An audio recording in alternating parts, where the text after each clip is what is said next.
It's hard to love a character who harms animals, which is part of why last week's episode felt so dispiriting. Captain Lorca is ruthless enough to use a living creature as spaceship fuel, but it's sad to see Burnham and Saru follow his lead. By using the captured tardigrade to pilot Discovery's spore drive, they ignore their own moral instincts and the ideals of Starfleet. Of course, the dilemma is more complex than a simple question of animal cruelty. Burnham hates to see the tardigrade suffer, but its abilities help to save hundreds of lives. You can see why Starfleet is reluctant to set it free. The problem is, this is a classic Star Trek moral conundrum, and Discovery's main characters had to be forced into making the right decision. They come close to betraying Star Trek's core theme of hope and ingenuity in the face of impossible odds. Read more. Star Trek Discovery needs to find its moral heartache. For example, the original series episode The Devil in the Dark. It introduces a monster who lurks in the tunnels of a mining colony, killing dozens of miners. When Kirk and Spock investigate, they realize the creature is just protecting its children, and is intelligent enough to communicate. They're able to broker an agreement between the alien and the miners, allowing them to live in harmony. It starts off as a pretty grim scenario, but through investigation and communication, the heroes avoid doing further harm to an alien species. Photo via Star Trek Discovery. Star Trek's history is littered with similar stories, celebrating the power of compassion and curiosity. So far, Discovery differs in a couple of ways.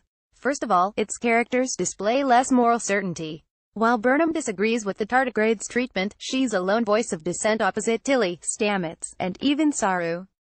She only shares her doubts after several weeks, when the tardigrade is seriously ill. That brings me to the second issue: long-form storytelling. Discovery is more serialized than previous Star Treks, and while that isn't a bad thing, the tardigrade storyline illustrates one of the downsides. Instead of concluding a rather grim subplot in one episode, we had a week of suspense, and more animal cruelty, before Burnham eventually freed Ripper. That's too long. If the show wants to set up a contrast between Burnham's compassion and Lorca's warlike nature, we need to see that contrast in action. Photo via Star Trek Discovery. The tardigrade situation becomes more urgent when Lorca gets kidnapped by Klingons, giving us our first look at Saru as a commander.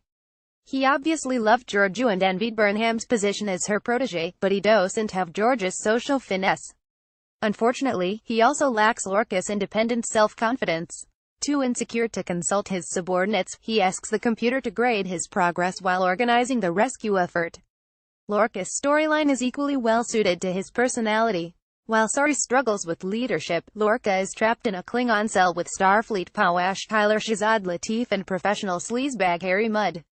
Introduced as a comical antagonist in the original series, Mudd is a rather divisive figure. TOS framed him as a lovable rogue, but his actual job was human trafficking. Oddly enough, that makes him a good fit for Discovery's darker tone. Rainn Wilson plays him as a slimeball with a big personality, acting as a foil for Lorca's strategic mind.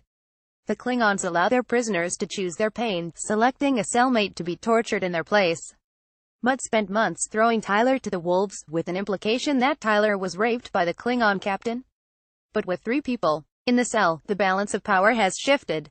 Faced with mortal peril and an untrustworthy cellmate, Lorca is in his element.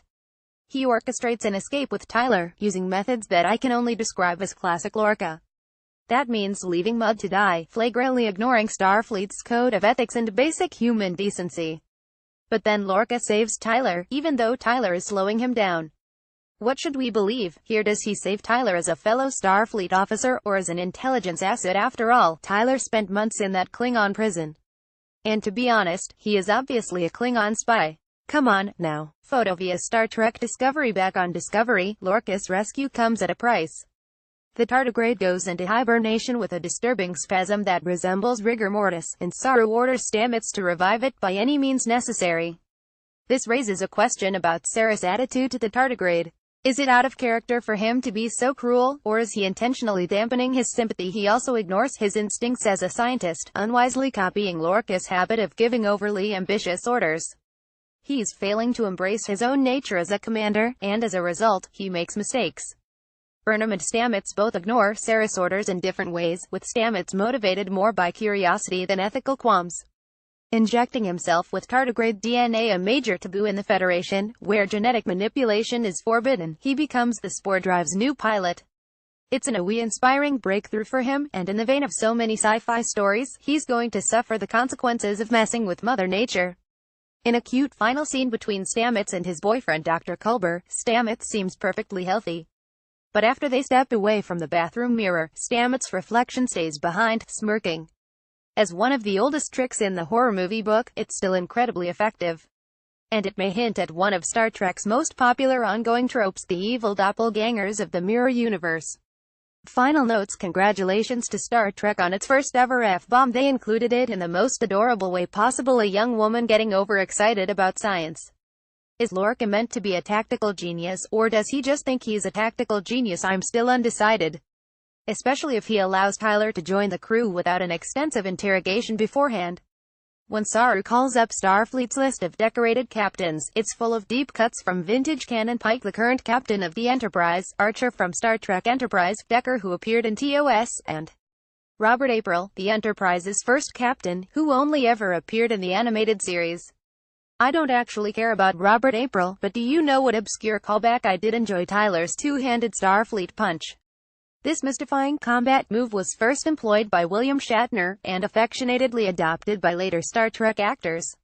I'm officially upgrading Tilly from human emoji to human reaction and GIF after her impeccable line, "I love feeling feelings." You know what? I also love feeling feelings. When Michael smiled up at the tardigrade in space, I cried real tears, and I'm not ashamed to say it. Please include more scenes like this in future Star Trek Discovery. Star Trek Discovery.